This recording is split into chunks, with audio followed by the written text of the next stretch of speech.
March 9, 1945. Tokyo.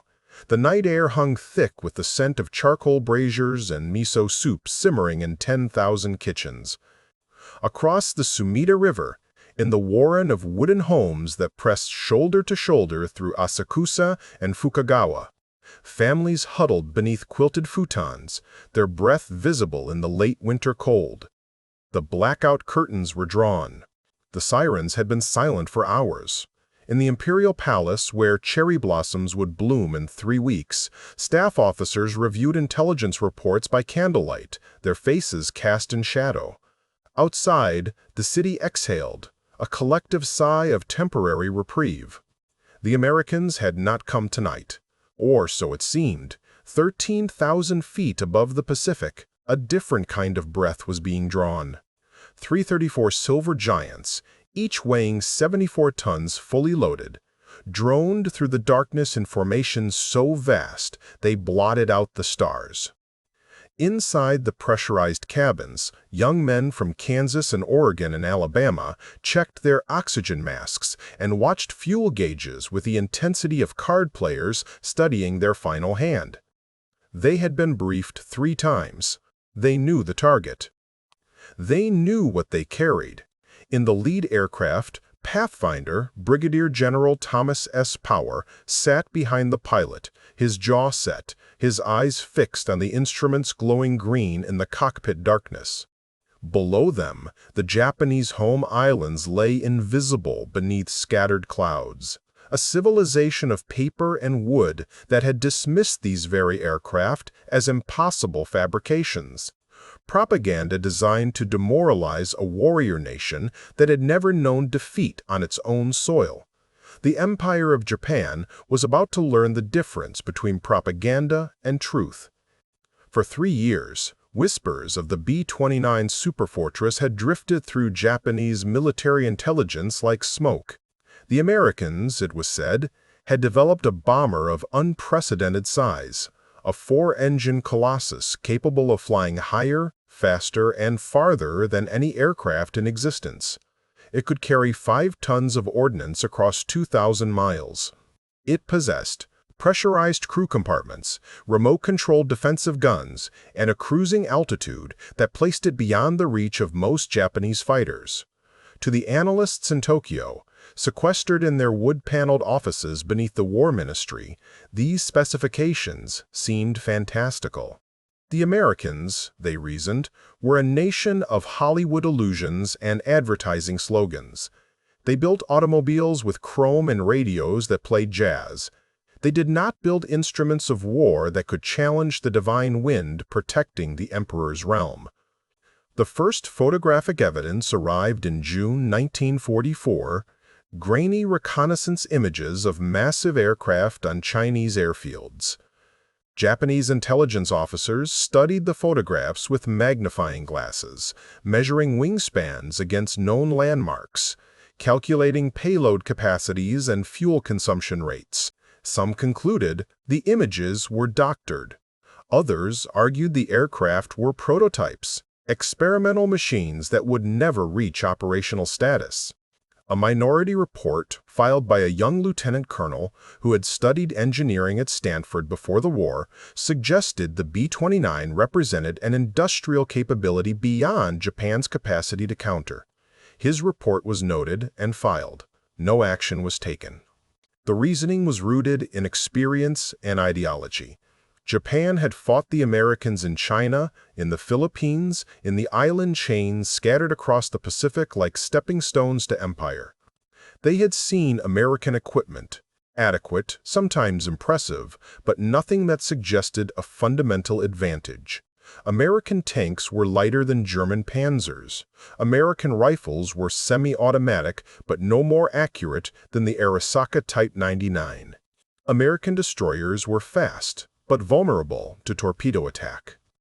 The notion that America could design and mass-produce a strategic bomber that rendered obsolete every principle of air defense developed by the Imperial Japanese Army Air Force seemed less a military assessment than a surrender to enemy mythology. There was something else, too, something deeper than tactical analysis. The Japanese military establishment, shaped by centuries of samurai tradition and 2 generations of industrial modernization, had constructed an identity around discipline, sacrifice, and material efficiency. Japanese soldiers marched on rice and pickled radish. Japanese pilots flew aircraft built from aluminum and determination, every rivet placed by conscientious hands, every engine assembled with precision that bordered on reverence. The idea that America could simply outproduce Japan, could overwhelm discipline with abundance and precision with sheer volume, violated every principle that defined Japanese military culture. To acknowledge the B-29 as real was to acknowledge that the war might be decided not by courage or tactics, but by factories in Detroit and steel mills in Pittsburgh, places Japanese officers had never seen and could scarcely imagine. So they dismissed it. Intelligence reports were downgraded. Sightings were attributed to reconnaissance aircraft or misidentified bombers. When B-29s began flying missions from Chengdu, China, in June 1944, attacking steel plants in Kyushu, the damage was acknowledged, but the strategic implications were not. These were raids, not a campaign, isolated strikes, not a prelude. The Americans were testing, they were probing, they were not, could not be, preparing to burn Japan from the sky.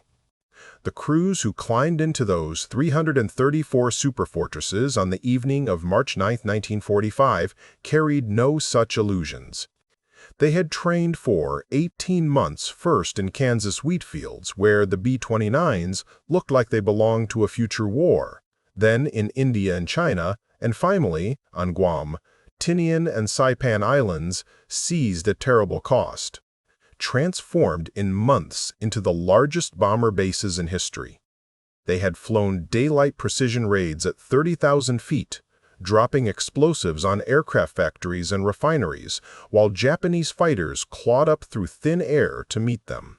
They had watched bombers spiral down in flames, had counted empty spaces in formation where friends had flown the day before.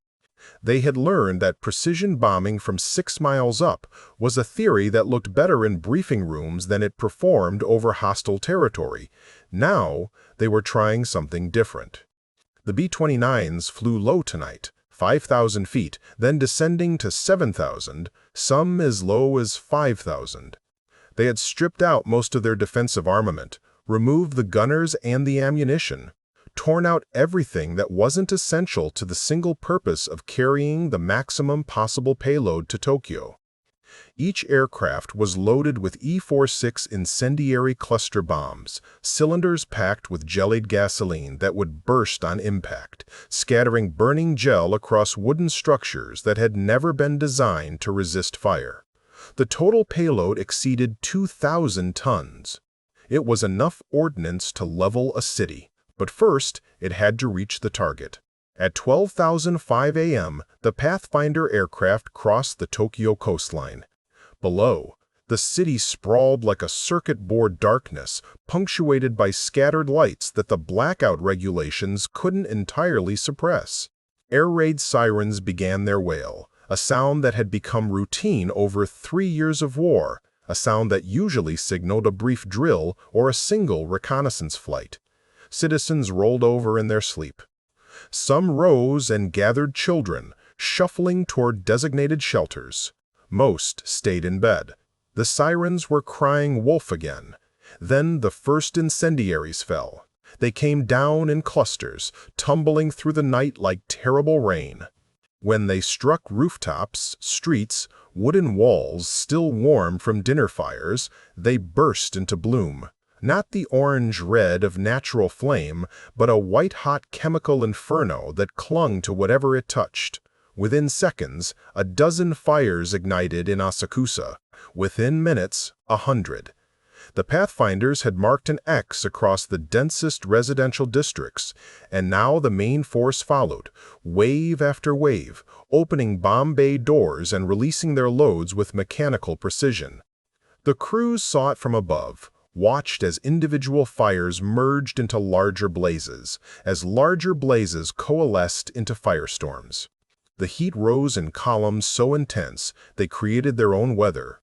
Updrafts that tossed the B-29s like toys, turbulence so violent that navigators were thrown against the fuselage, oxygen masks ripped from faces. Tailgunners looking back toward the target saw a sight that would haunt them for decades: Tokyo transforming into a sea of flame, an inferno so bright it reflected off the undersides of clouds 40 miles away. So hot that paint peeled from aircraft flying at 7,000 feet. One bombardier, a 23-year-old from Nebraska named Robert Morgan, wrote in his diary 12 hours later, "We could smell it at altitude. Burning wood and something else, something sweet and terrible that I didn't want to identify. The entire city was a furnace. We had created hell on earth." On the ground, hell had indeed arrived. The firestorm generated winds exceeding 100 miles per hour typhoon-force gales that sucked oxygen from the air and turned streets into blast furnaces. Wooden homes, packed together with inches between walls, ignited in sequence like matches in a box. The fire moved faster than people could run. Families fleeing down narrow alleys found themselves trapped between walls of flame, turned back again and again until there was nowhere left to turn.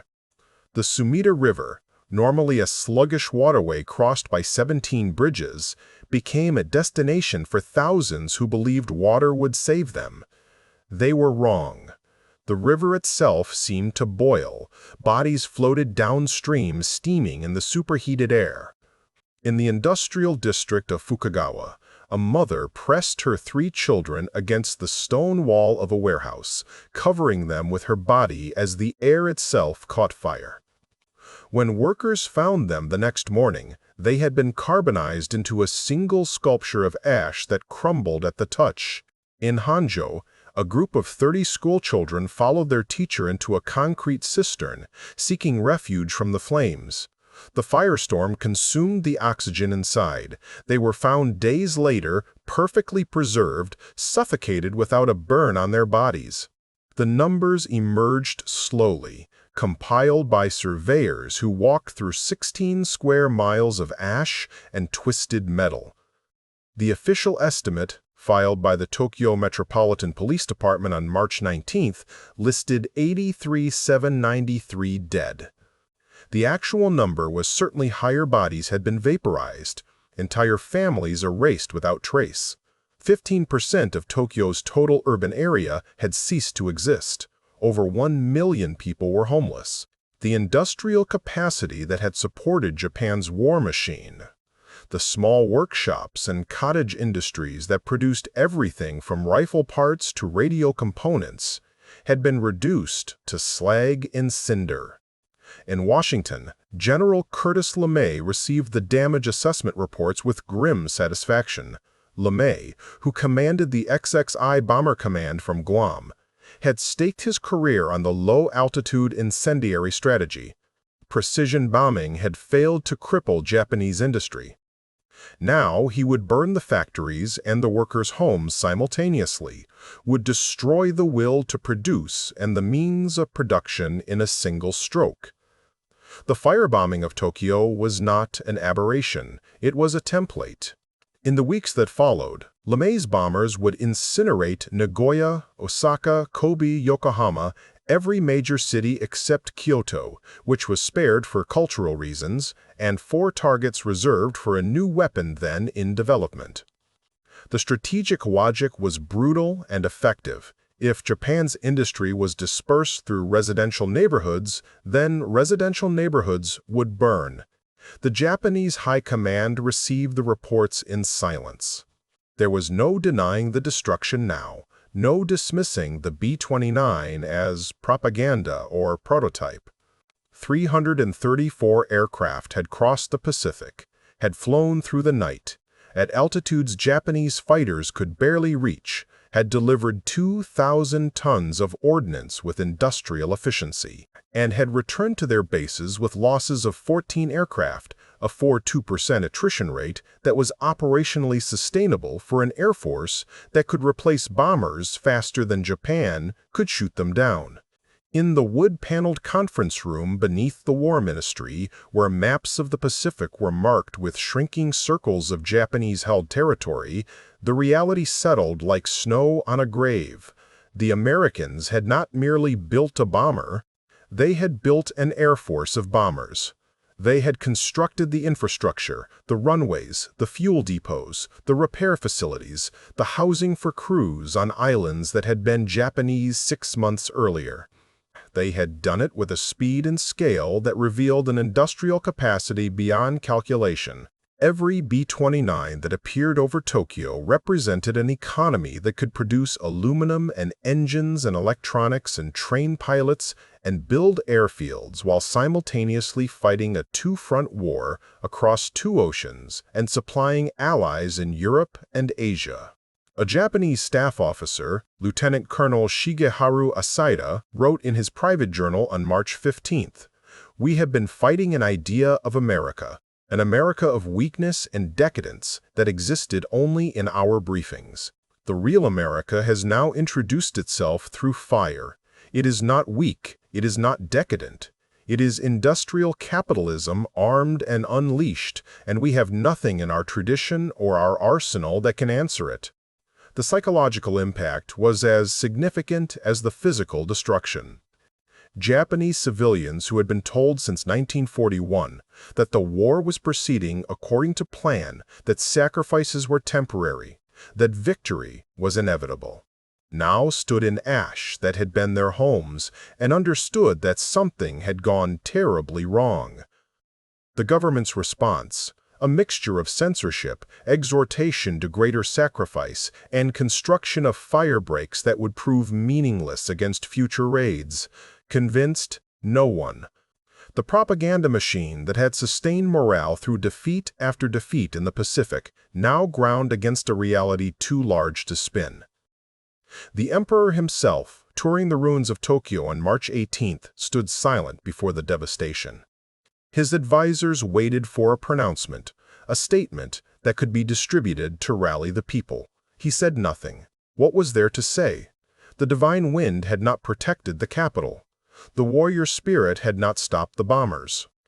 All the ideology and tradition and disciplined sacrifice that defined the Japanese way of war had proven inadequate against an enemy who waged war like an industrial process, methodical, scalable, unstoppable. Among the B-29 crews, the reaction was complicated. They were young men, mostly 22, 24, 26 years old. They had joined the Air Force to fight, to contribute, to serve.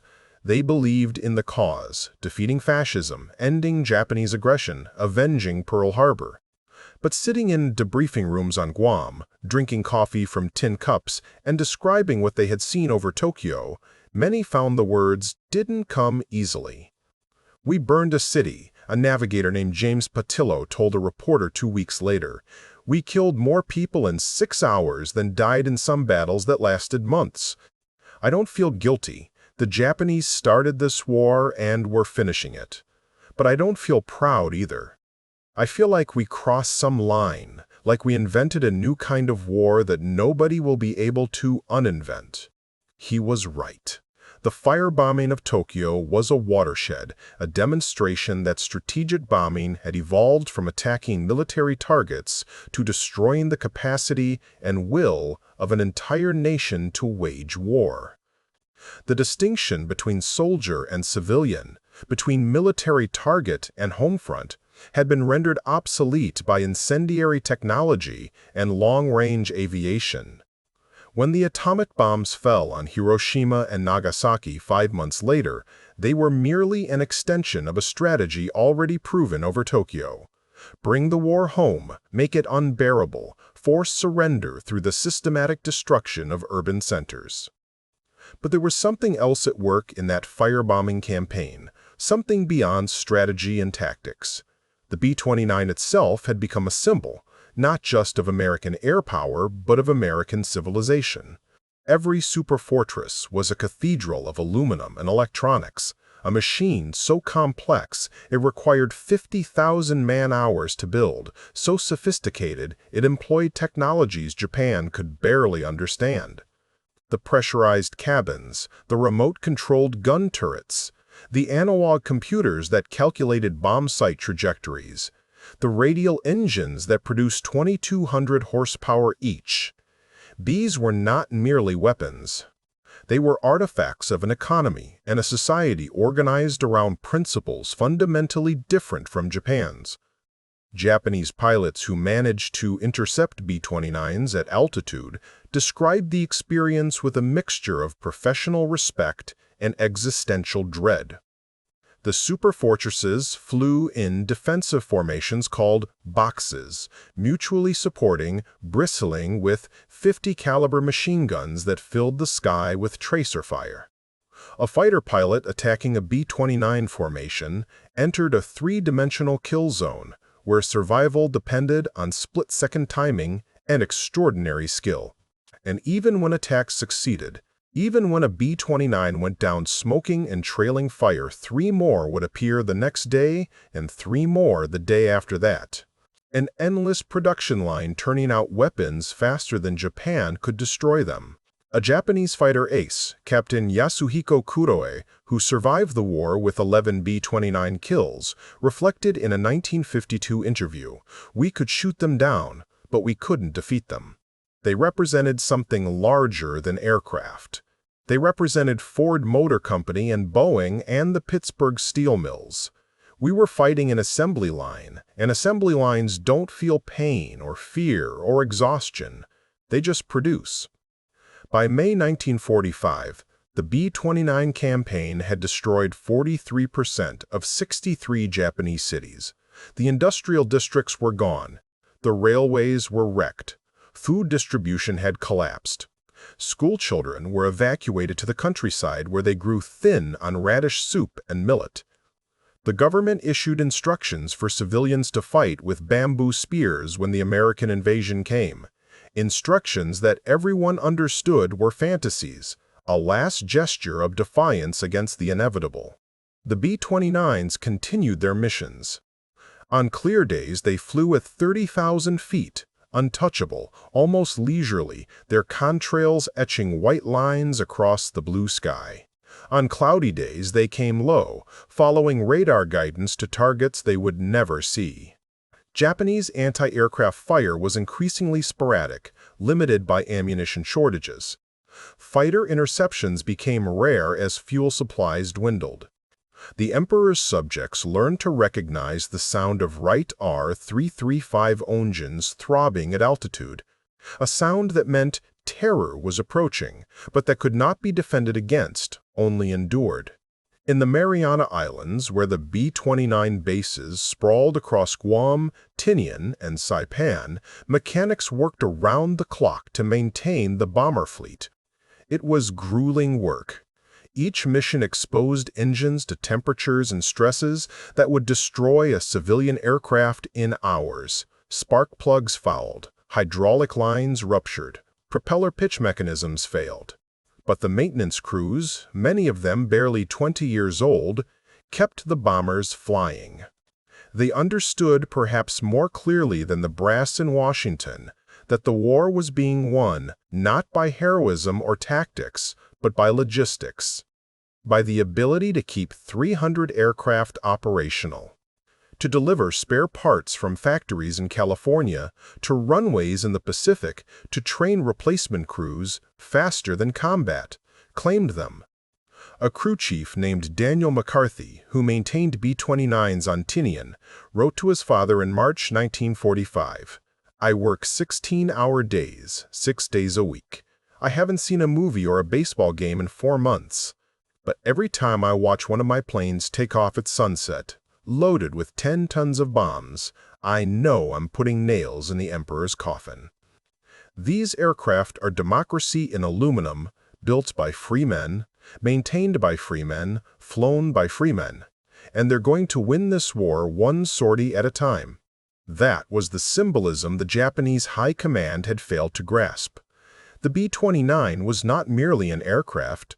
It was the physical manifestation of a political and economic system that mobilized resources through voluntary cooperation rather than imperial command. The workers who built B-29s in Kansas were paid wages, not coerced by military police. The engineers who designed them worked for corporations competing for contracts, not government ministries dictating specifications.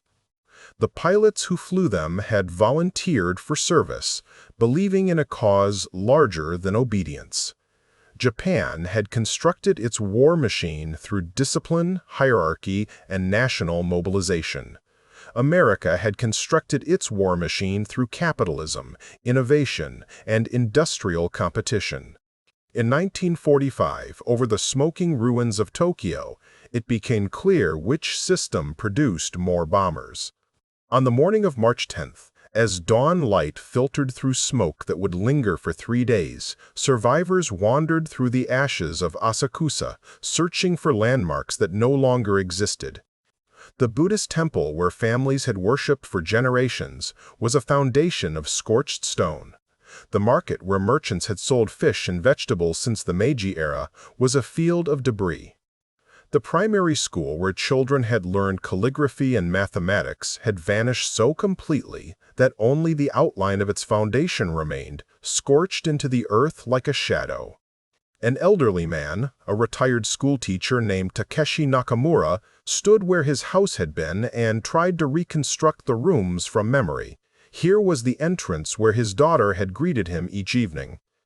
There was the kitchen, where his wife had prepared miso soup every morning for 40 years. Beyond, the small garden where his grandson had played with wooden toys. All of it was ash now. All of it had been consumed in 6 hours by weapons dropped from aircraft the government had insisted didn't exist. He thought about the intelligence reports, the dismissals, the propaganda that had reassured the public that Japan's air defenses were impregnable. He thought about the junior officers who had filed warnings and been ignored. He thought about the ideology that had valued discipline over flexibility, tradition over adaptation, belief over evidence. And he understood, standing in the ash that had been his life, that Japan had not merely lost a battle or a city. It had lost a confrontation between competing visions of modernity, and had discovered too late that conviction and courage were no substitute for factories and bombers and the industrial capacity to wage total war. Nakamura was not alone in this realization. Across Japan, in cities that had not yet burned but knew their turn was coming, citizens began to whisper questions that would have been unthinkable a year earlier. Why had the government not prepared for this? Why had the generals assured them that American bombers could not reach Japan?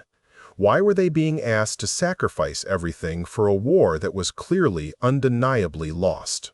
These whispers reached the ears of the emperor's advisors, who compiled reports and presented them to His Majesty in private audiences. The reports spoke of declining morale, increasing war weariness, a growing recognition that continued resistance would result only in more cities burned, more families destroyed, more children orphaned. They spoke, in carefully coded language, of a population losing faith not just in the war, but in the institutions that had led them into the war. On August 6, 1945, a single B-29 named Enola Gay flew over Hiroshima and released a weapon that made the firebombing of Tokyo seem almost conventional. The atomic bomb vaporized the city center, killed 80,000 people instantly, and introduced humanity to a new era of warfare. 3 days later, another B-29 dropped a second atomic bomb on Nagasaki. On August 15th, Emperor Hirohito announced Japan's surrender in a radio address that most Japanese people heard for the first time, his voice thin and reedy, speaking in formal court language that many could barely understand, but conveying a message that was unmistakable. The war was over. In the aftermath, as occupation forces arrived and Japanese society began the painful process of reconstruction, historians and military analysts attempted to understand how a nation that had dominated East Asia for a decade had been defeated so completely. The explanations were numerous: strategic overreach, inadequate resources, industrial deficiencies, errors in command. But beneath all these factors lay a more fundamental miscalculation: the belief that spirit could overcome material, that ideology could defeat production, that a warrior nation's discipline and sacrifice could prevail against an industrial democracy's capacity to build weapons in quantities that rendered qualitative differences meaningless. The B-29 had been dismissed as propaganda because acknowledging it as real meant acknowledging that Japan's entire strategic calculus was based on false assumptions. It meant admitting that American industrial capacity was not a weakness to be exploited, but a strength that could not be matched. It meant recognizing that a society organized around individual freedom and economic competition could, when threatened, mobilize resources more effectively than a society organized around hierarchy and command. These were not lessons the Japanese high command wanted to learn.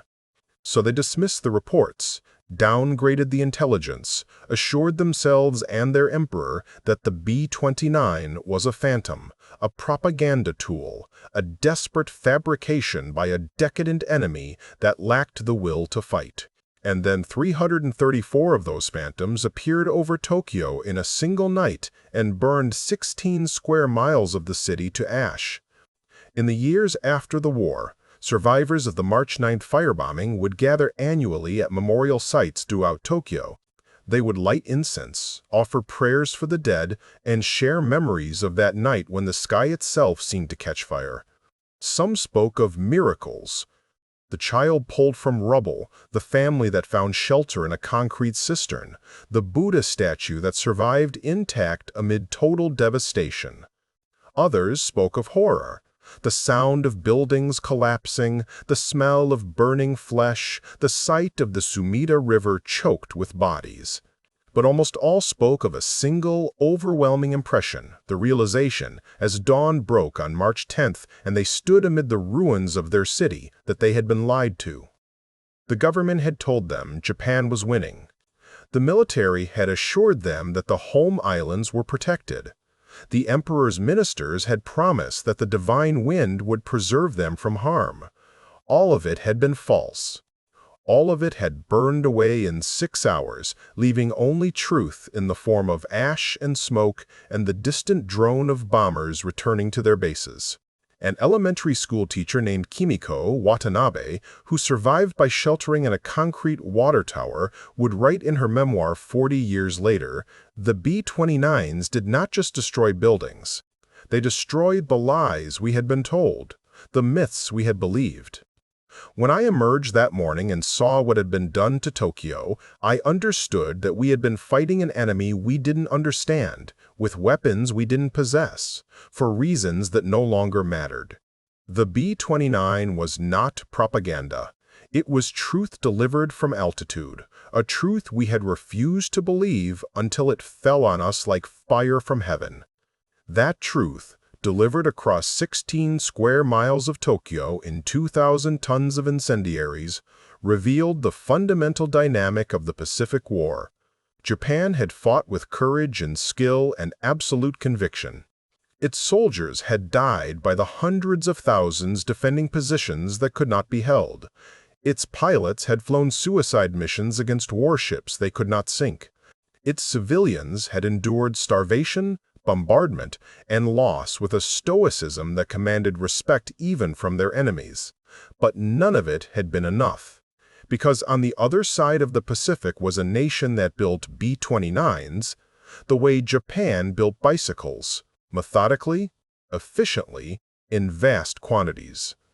A nation that trained crews in Texas and Kansas and sent them across 8,000 miles of ocean to deliver destruction with assembly line precision.